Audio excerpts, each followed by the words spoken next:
morning, dear students.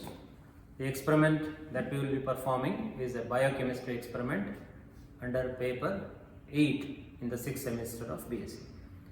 The experiment is estimation of creatinine by Jaffe's method. Now, creatinine is an important compound. Okay, it is generally excreted through kidney in the human body. How much of creatinine is present is a measure of the well-being of the person. Okay, so now this is an experiment where we try to determine the amount of creatinine in an unknown sample. Okay, the method is called as the Jaffe's method. Now what is to be done first is we have to prepare a protocol. Okay, now the protocol consists of tube number, okay, something like amount of creatinine in microgram, volume of creatinine, volume of distilled water, volume of picric acid, volume of NaOH, and then finally measurement of absorbance. Okay, so this has to be prepared in advance. Now we make use of boiling tubes for this, boiling tubes, and these are to be labeled, let us say starting from 1 to 7. Okay, 1 to 7. Now in these tubes, first one is called as blank because in that we will not be taking creatinine. 7 is called unknown because in this we will be taking a solution of creatinine whose concentration is not known. And tube numbers 2 to 6, 2, 3, 4, 5, 6, in these tubes we take standard creatinine solution, and this solution consists of 200 microgram of creatinine in 1 cm. Okay, so this is standard creatinine solution. Now I will start the experiment. What I should do is I must first pipette out the standard creatinine solution into tubes 2, 3, 4, 5, 6 of volumes 0.2, 0.4, 0.6, 0.8 and 1. Okay, so I will start now. The first tube I need to add, tube number 2 I must add 0.2 cm cube of creatinine solution.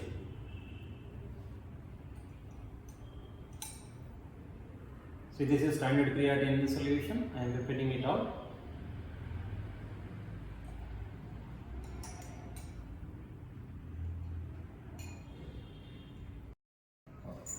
So I am going to pipette out the standard creatinine solution into tube numbers 2.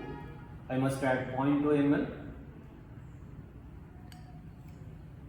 Okay, tube number 3, 0.4 ml.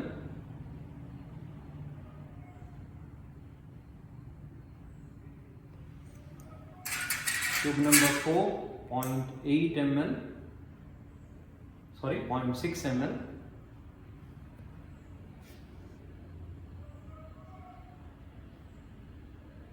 I am using a 2 ml pipette.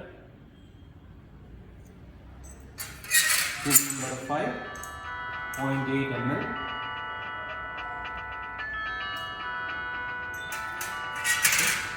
Then tube number 6, 1 ml I must add.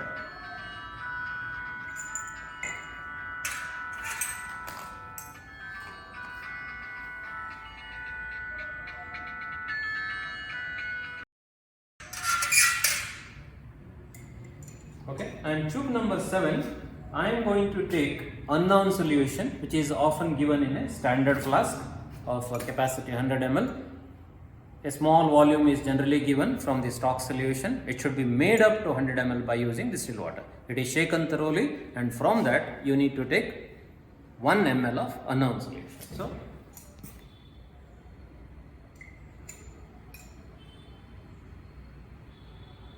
So tube number 7, what is to be taken is the unknown solution. Okay. Now this is creatinine solution. Now this is distilled water. I am going to pipette out into all the tubes so that the total volume of creatinine in our water will total up to 2 ml. So in the tube number 1, I have not taken any solution of creatinine because it is called blank without creatinine. To that I will be adding 2 ml of distilled water.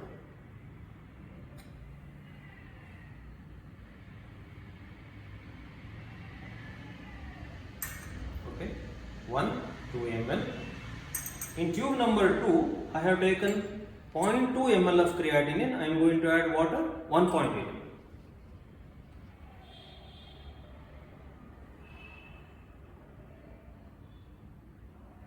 So 1.8 ml to tube number 2. And tube number 3, we have 0.4 ml creatinine solution. I need to add 1.6 ml of distilled water.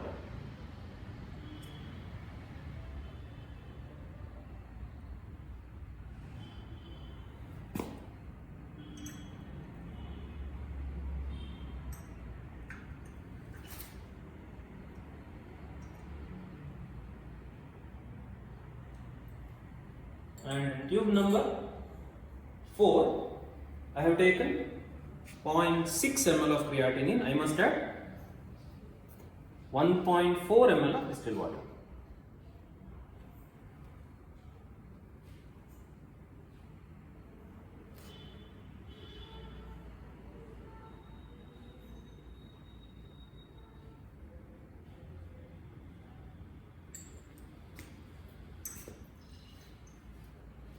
Okay.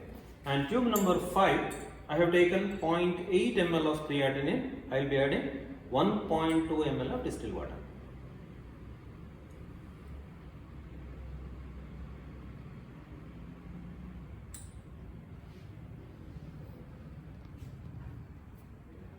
I said 1.2 ml of distilled water to tube number 5.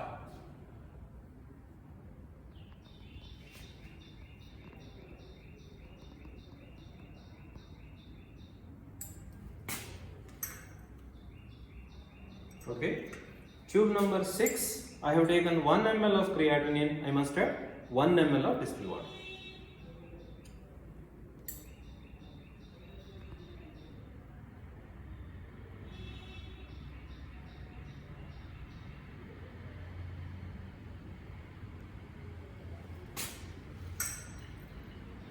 And tube number 7, 1 ml of unknown solution. I need to add 1 ml of distilled water.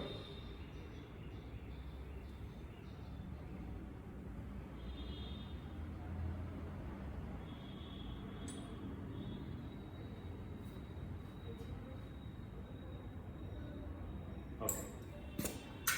So I have completed the addition of distilled water. Okay.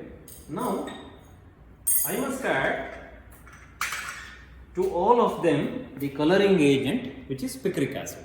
Okay. I have to add a uniform volume of 2 ml to all the tubes.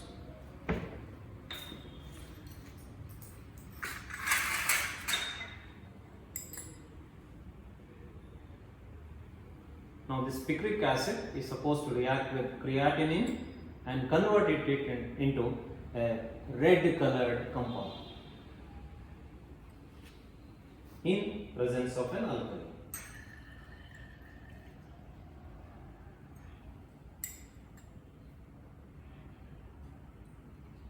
See, I am adding 2 ml of picric acid to all the tubes, followed by 0.2 ml of NaOH to all the tubes.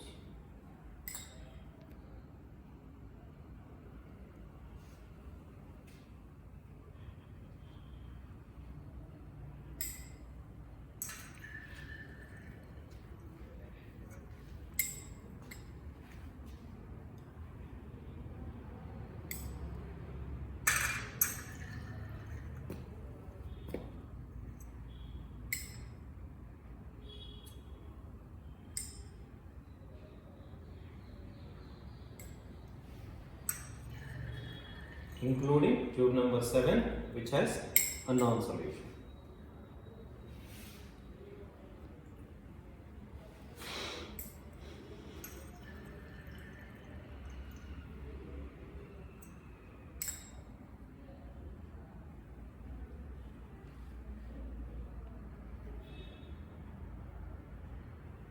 Okay, done with picric acid.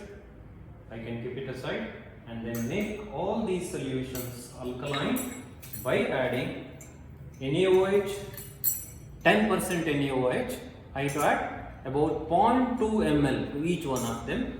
Only in alkaline medium there will be a chemical reaction. You can see now the solution still remains yellow until we add NaOH. There will be no color change. Okay, you can just see all the solutions are yellow in color.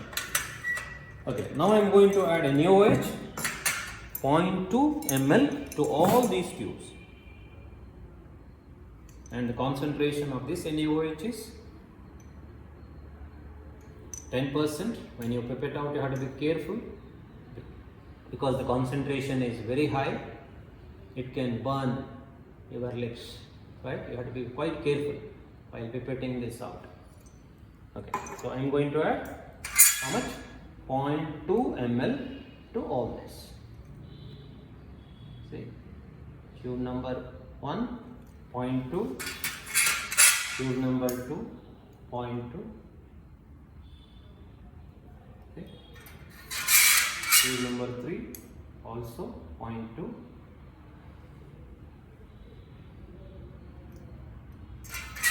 Tube number 4, 0.2. Tube number 5, 0.2.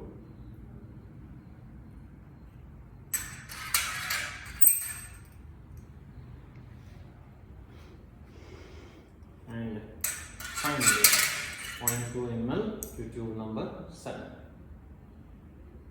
So remember, the volume of picric acid added to all these tubes is the same, and also the volume of NaOH.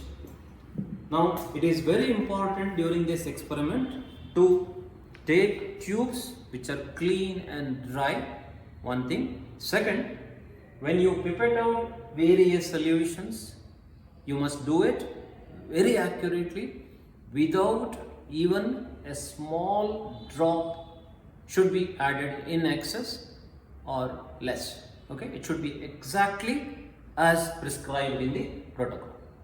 Remember. Okay, now you can see, now this should be kept aside for about 15 minutes for the chemical reaction to be completed. Once the reaction is complete, after about 15 minutes, see, you will see all the solutions have a dark red color except the one which is blank. Blank remains yellow. All other solutions have red color. You can see there, all other solutions have increasing, let us say, intensities of this orange red color. Okay, and you must observe, we have done everything perfectly. Tube number 6 will have the maximum intensity of this red color, and tube number 2 will have the minimum, and all others will be in between. Okay, and tube number 7, the unknown solution, will have a color which is somewhere in between these tubes, because generally when we give unknown, we ensure that it is somewhere in between the tubes 2 to 6. Okay, so this color should be somewhere in between. You can see here by matching with the colors, you can see it is somewhere here. Okay, now the color intensity is a bit high, so we must dilute it with an equal volume of water so that the color is slightly reduced.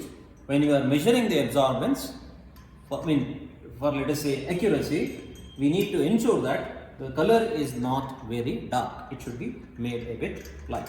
So for that, I am going to dilute this solution with distillate. So I am going to add equal volume, that is about 6 ml to all this. So I am adding 6 ml of distilled water to all the tubes so that the color intensity is reduced.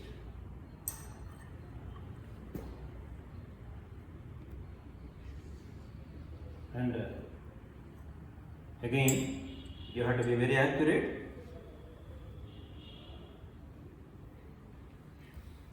That means you have to ensure that you add exactly 6 ml of distilled water.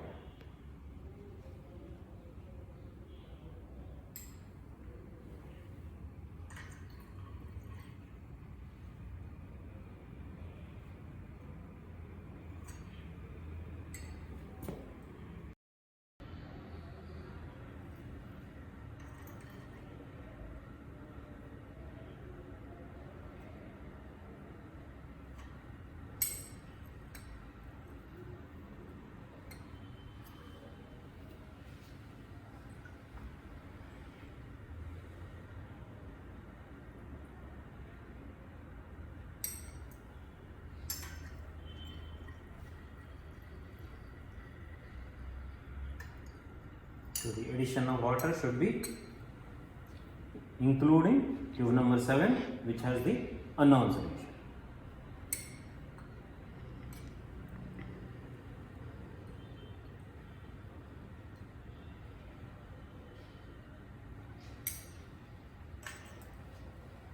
Okay, so dilution is complete.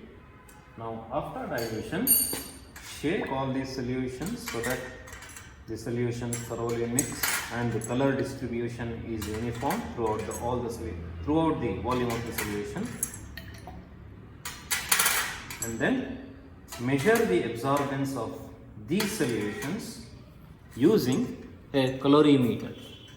Okay, a visible range colorimeter. You can see here it's a visible range colorimeter where you have choice of wavelength. You must choose somewhere around 540 nanometer. That is where this particular orange color has maximum absorbance. Now first what we should do is, so take this cube called as the cuvette. So wavelength choice has been made. In this you need to take the blank, that is the solution without that orange color,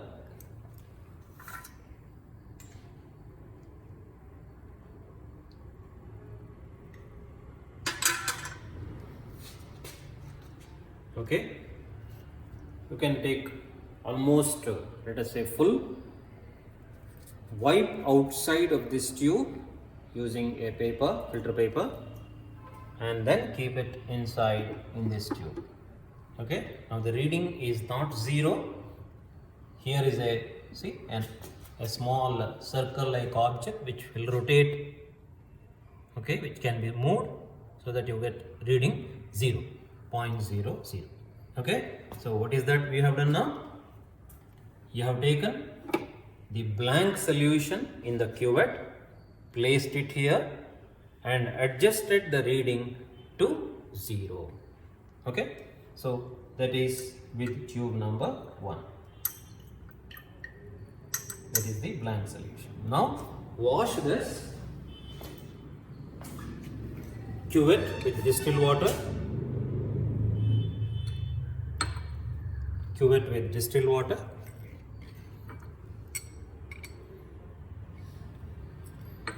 Take the solution in tube number 2, rinse it. Rinse the cuvette with the solution in tube number 2. Okay.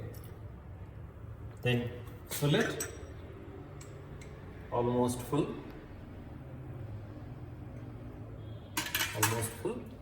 Then wipe outside of this tube using a filter paper. Place it in the slot provided for it. You can see there is a line. It should be in line with the line at the base of the colorimeter. You can see the reading. It is 0.11. Okay. So for blank solution we have measured it as 0. For tube number 2 we have measured it as 0.11. Like this, measure the absorbance in a similar fashion for all the tubes including unknown. Okay, you will get readings in the increasing order 0.11 and the rest will be greater than this, and finally you will have the unknown solution for which if you measure it will be somewhere in between. Okay, the absorbance of this unknown solution will be somewhere in between. Okay, now the amount of creatinine in the unknown solution can be calculated by plotting a graph. You need to plot a graph here. Okay, take absorbance along the x-axis. Okay, then amount of creatinine, absorbance along the y-axis, amount of creatinine in microgram along the x-axis. Okay, along the x-axis. You have plotted a graph of absorbance along the y-axis, amount of creatinine and microgram along the x-axis. You will get these points, let us say. Okay. then you will have to draw a straight line passing through the origin. Now, whatever absorbance has been measured for the unknown solution, it should be chosen along the y-axis. You must draw a line parallel to x-axis touching your straight line graph. Then from the point where this horizontal line touches the graph, you move downwards, touch the x-axis. The point where you touch the x-axis gives you the amount of creatinine in 1 ml of the unknown solution. Is that okay? So, this will give you the amount of creatinine in 1 ml of unknown solution. Now, this is in 1 ml because you have taken that unknown solution in a 100 ml standard flask, made it up to the mark. Out of that, you have taken 1 ml. So, this will give you in 1 ml. In that whole of 100 ml, you need to multiply this value by 100. You will get that answer in micrograms. That concludes. Thank you.